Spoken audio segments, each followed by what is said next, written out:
Welcome viewers, welcome to बोधरफन geography video का ये पार्ट 6 है। इससे पहले जियोग्राफी एमसीक्यू का पार्ट 5 तक हो चुका है। जो स्टूडेंट वो नहीं देखे हैं तो पहले वो जाके प्रैक्टिस कर लीजिए, उसके बाद ये वीडियो को देखिए। तो पहला क्वेश्चन क्या है? पहला क्वेश्चन है which gas occurs the most abundantly in universe. Universe में सबसे ज्यादा कौन सा गैस पाया जाता है? ऑप्शंस देख लेते हैं। हीलियम, कार्बन डाइऑक्साइड, हाइड्रोजन या फिर oxygen. Right answer is hydrogen. Universe में सबसे ज्यादा हाइड्रोजन पाया जाता है। ठीक है, इजी क्वेश्चन था, वन लाइनर था। ये जो एमसीक्यू है इसमें ज्यादा से ज्यादा वन लाइनर है, तो कुछ ज्यादा समझने का नहीं है, सिर्फ याद रखना है। ठीक है, तो सबसे ज्यादा यूनिवर्स में कौन सा गैस है? वो है hydrogen. Question number 1 complete. Question number 2 देख लेते हैं। Which of the following planets does not have a moon.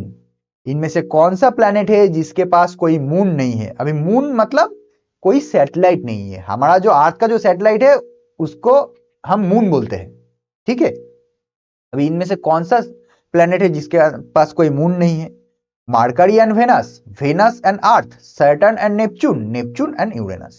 Right answer is Mercury and Venus. क्यों? क्योंकि अर्थ के पास तो मून है, तो ये ऑप्शन तो इक्वेशन से बाहर हो गया। सैटर्न नेपच्यून के पास भी मून है, ये भी बाहर हो गया। नेपच्यून यूरेनस के पास भी है, ये भी बाहर हो गया। तो मार्करी एंड वेनस जो है उसके पास कोई भी मून नहीं है। तो which of the following planets does not have moons? It is Mercury and Venus. Question number 3 देख लेते हैं। Reason behind phenomena of day and night, day and night, sorry day and night, day and night का जो phenomena है वो किस वजह से होता है? ऑप्शंस देख लेते हैं। इंक्लिनेशन ऑफ अर्थ एक्सिस, अर्थ जो अपने एक्सिस के ऊपर थोड़ा टिल्ट है उसकी वजह से, या फिर अर्थ rotation on its own axis इसकी वजह से, या फिर अर्थ रेवोल्यूशन अराउंड द सन, अर्थ जो सन को पूरा रिवॉल्व करता है 365 डेज में वो इसकी वजह से, या फिर अर्थ एनुअल मोशन। ये है अर्थ rotation on its own axis, मतलब कि अर्थ जो अपने एक्सिस के ऊपर रोटेट करता है इसकी वजह से डे एंड नाइट होता है। ये है अर्थ, ये हो गया सन, ये सन है, ये अर्थ है, अर्थ का एक्सिस हो गया। अभी सन जिस अर्थ का जिस सरफेस सन की तरफ फेस किया हुआ है वहां पे होगा डे, और जो सन के ऑपोजिट में है वहां पे होगा नाइट। तो अगर रोटेट हो रहा है तो एक साइड में होगा नाइट, एक साइड में होगा डे। अभी रोटेट करके ये डे साइड जब यहां पे आएगा तब वहां पे होगा नाइट, और नाइट साइड जब रोटेट करके यहां पे आएगा तब होगा डे। मतलब कि सन के जो साइड सन को फेस कर रहा होगा उसमें होगा डे, जो सन को फेस नहीं कर रहा होगा जो पीछे रहेगा वो होगा नाइट। तो reason behind the phenomena of day and night because earth rotation on its own axis, ये जो एक्सिस है इसके ऊपर जो अर्थ रोटेट कर रहा है इसके लिए डे एंड नाइट होता है। तो ये था क्वेश्चन नंबर 3। अभी क्वेश्चन नंबर 4 देख लेते हैं। What is इक्वेनक्स? इक्वेनक्स किसे कहते हैं? पहले ऑप्शन देख लेते हैं। Vertical sun over tropic of cancer, vertical sun over arctic circle, vertical sun over equator, all of the above.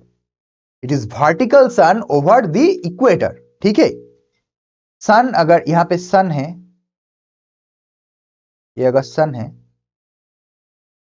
Sunlight जो है सन का जो रे है वो अर्थ के ऊपर वर्टिकली इक्वेटर के ऊपर पड़ रहा है। ये है इक्वेटर, ठीक है, ये इक्वेटर है 0 डिग्री, इसके ऊपर पड़ रहा है सन का रेज वर्टिकली, उसको हम कहते हैं equinox. The vertical sun over the equator is called equinox. तो ये था क्वेश्चन नंबर 4।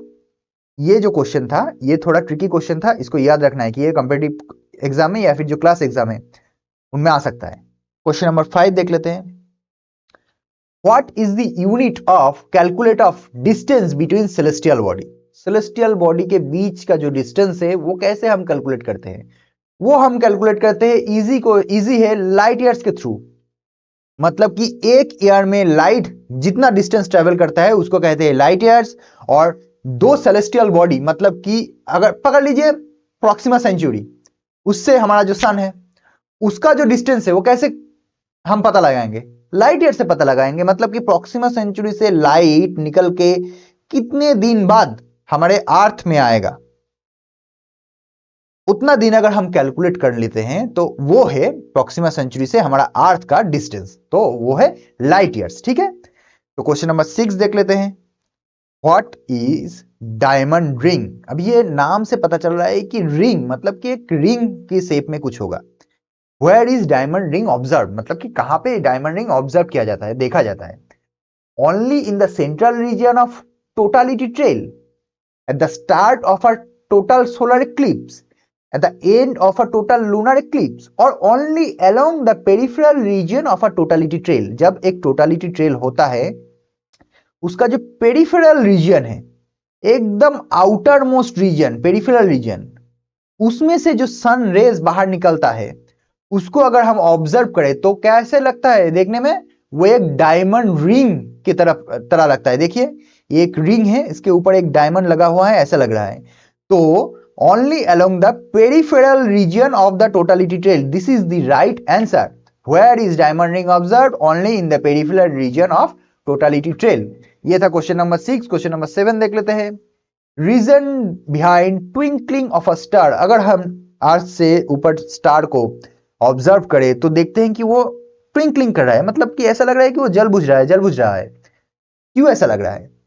ऑप्शंस देख लेते हैं। The atmospheric reflection of starlight, reflection of starlight, variation in the composition of the star with time, the atmospheric detraction of starlight. It is the atmospheric reflection, atmospheric reflection of a starlight. मतलब कि हमारा जो अर्थ है उसके ऊपर atmosphere है, हम सबको पता है। स्टारलाइट आके वो एटमॉस्फेयर से एंटर करता है, फिर हमारे आंख तक आता है, मतलब कि हमारे आई तक आता है, हम देख सकते हैं उसके बाद। तो एटमॉस्फेयर को एंटर करने के बाद वो रिफ्लेक्ट करता है, तो इसीलिए हम जब स्टार की तरफ देखते हैं वो ट्विंकलिंग करता हुआ दिखता है। ठीक है, ये था क्वेश्चन नंबर 7। क्वेश्चन नंबर 8 क्या है? The inexhaustible source of energy of a star. एक स्टार जो है उसका जो एनर्जी है वो जल रहा है बहुत दिन से, बिलियंस मिलियंस ऑफ डेज से, ईयर्स से वो जल रहा है। ये जो एनर्जी है कहां से आ रहा है? तो लग रहा है कि इनएक्सॉस्टेबल है, मतलब कि खत्म ही नहीं होगा। कहां से आ रहा है? Decay of radioactive element, conversion of hydrogen to helium, conversion of helium to hydrogen, या फिर excess of oxygen that helps burning and release of energy. Right answer is conversion of hydrogen to helium. Hydrogen to helium एक star के अंदर जो convert होता है उस process को हम क्या कहते हैं, ये आप कमेंट सेक्शन में हमको बताइए, क्योंकि उस प्रोसेस के बारे में हम इससे पहले का जो एमसीक्यू सीरीज था, क्या एमसीक्यू वीडियो था, उसमें हम डिस्कस कर चुके हैं। इसीलिए मैं बोल रहा था पहले कि पहले वो एमसीक्यू देख के आइए, ताकि ये जो एमसीक्यू है वो आप उनसे रिलेट कर सके। ठीक है, तो the inexhaustible source of energy of a star is due to conversion of hydrogen to helium। और ये conversion of hydrogen to helium, ये जो प्रोसेस है इसको क्या कहते हैं वो आप कमेंट सेक्शन में हमको जरूर बताइए। ठीक है, अभी क्वेश्चन नंबर 9 देख लेते हैं। The Indian subcontinent is a part of, Indian subcontinent इनमें से कौन सा पार्ट, कौन से लैंड का पार्ट है? इंडियन, गोंडवाना, आर्यवर्त या फिर अंगारा land? Right answer is Gondwana land. एक वन लाइनर था, सो इसके समझने का कुछ नहीं है, ये सिर्फ याद रखना है। ठीक है, Indian subcontinent is a part of Gondwana land. Volcanoes mouth is known as, अभी ये अगर एक माउंटेन है जिसके ऊपर से वॉल्केनो निकलता है, उसको अगर ऊपर से हम देखें तो कैसा दिखता है? चारों तरफ से ये माउंटेन ऐसे नीचे जाएगा और ये जो माउथ है ये क्रेटर की तरह दिखेगा, मतलब कि एक बड़ा सा गर्त क्रेटर हो गया है। ठीक है, तो volcanic mouth is known as a crater. ठीक है, ये था क्वेश्चन नंबर 10। अभी क्वेश्चन नंबर 11 देख लेते हैं। Which are separated by Gutenberg discontinuity. अभी गुटेनबर्ग डिस्कंटिन्यूटी ये कैसा चीज है, पहले आप ये देखिए, ऑप्शन देखिए, lower and upper mental, lower mental and outer core, inner and outer core, crust and upper mental. इससे पता, ये जो ऑप्शन है इससे पता चल रहा है कि ये अर्थ का जो ऊपर से क्रस्ट से कोर तक जो डिवाइडेशन है उसका बात कर रहा है। तो उसी में से कोई एक डिस्कंटिन्यूटी, मतलब कोई एक सेपरेट जो सेक्शन है उसका कोई सेपरेट कर रहा है, उसको कहते हैं गुटेनबर्ग डिस्कंटिन्यूटी। तो वो कौन सा है, वो है lower mental and outer core का। अभी ये आप देख लीजिए, ये है क्रस्ट, ठीक है, ये क्रस्ट है। क्रस्ट और अपर मेंटल के बीच का जो ये लाइन है, जो डिस्कंटिन्यूटी है, मतलब कि क्रस्ट अपर मेंटल को जो डिवाइड कर रहा है, उसको हम क्या कहते हैं, Mohorovicic discontinuity between lower crust and upper mantle. उसके बाद अपर मेंटल और लोअर मेंटल के बीच में एक क्रस्ट है, बीच में एक डिस्कंटिन्यूटी है, उसको हम क्या कहते हैं, उसको हम कहते हैं रैपिड डिस्कंटिन्यूटी।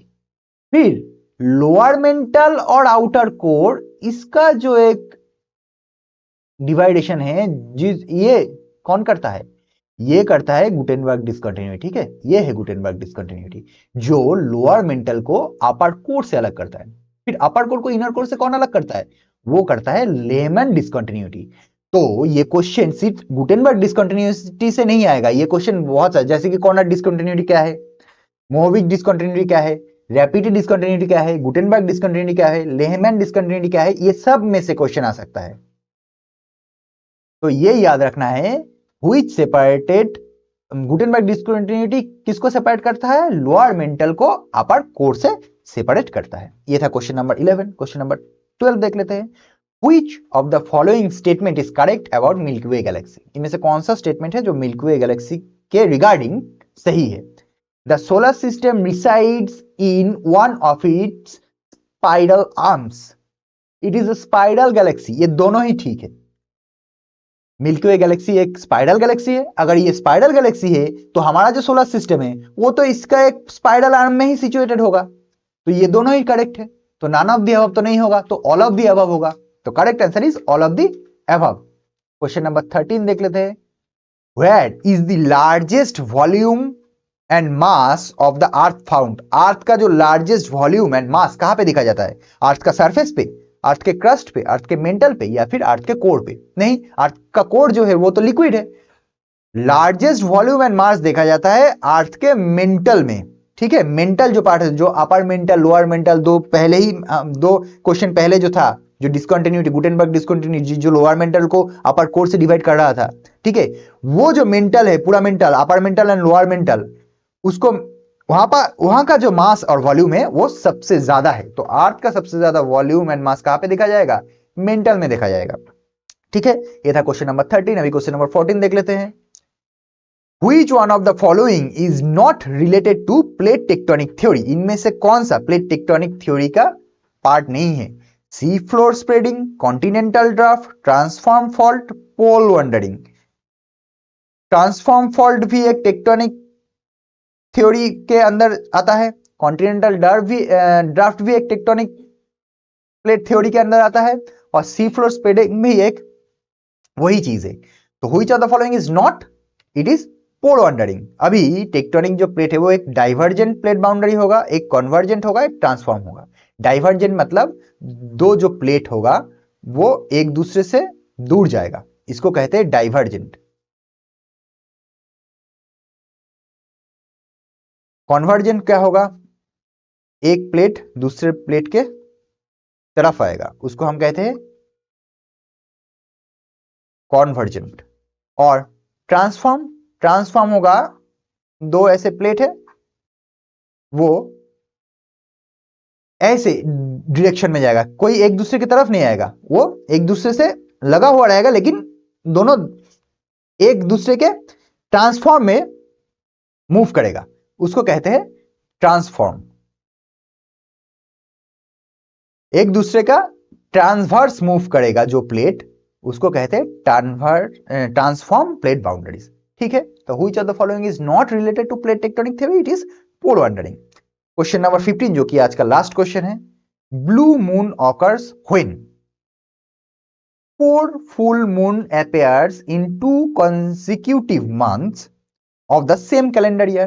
मतलब कि एक कैलेंडर ईयर में अगर 2 consecutive मंथ में 2 full moon occur होता है तब, या फिर 2 full moon appears in the same month thrice in a calendar year। मतलब एक कैलेंडर ईयर में 3 बार ऐसा हुआ है कि फुल मून्स एक मंथ, 2 full moons एक ही मंथ में हुआ है, और 2 full moons occurs in a same month or none of the above। The blue moons occurs when 2 full moons occurs in the same month। ठीक है, 2 full moons occur मतलब कि एक ही मंथ में जब 2 full moons होता है तब जो सेकेंड फुल मून होता है उसको हम कहते हैं ब्लू मून। ठीक है, तो ये था 15 क्वेश्चन। आशा करता हूं आप सबको समझ में आया होगा ये 15 क्वेश्चन, आप सबको अच्छा भी लगा होगा। अगर अच्छा लगे तो लाइक कर दीजिए, शेयर कीजिए और सब्सक्राइब कीजिए बोधदर्पण को, और बेल आइकन को दबा दीजिए ताकि नोटिफिकेशन जो है वो सबसे पहले आपके पास पहुंच सके। और हमारा जो एमसीक्यू है, यहाँ पे आप biology, ancient history, static GK, इसके बाद मॉडर्न हिस्ट्री भी आएगा, ये सब आप प्रैक्टिस कर सकते हैं। चैनल को सब्सक्राइब कर लीजिए, और क्विज जो है कम्युनिटी पोस्ट में हर रोज आता है, उसको आप प्रैक्टिस कीजिए ताकि आपका जो एग्जाम प्रिपरेशन है वो बहुत अच्छे से हो सके। और आप हमको फॉलो कीजिए बोधदर्पण के इंस्टाग्राम में। तो थैंक यू फॉर वॉचिंग, मिलते हैं नेक्स्ट वीडियो में।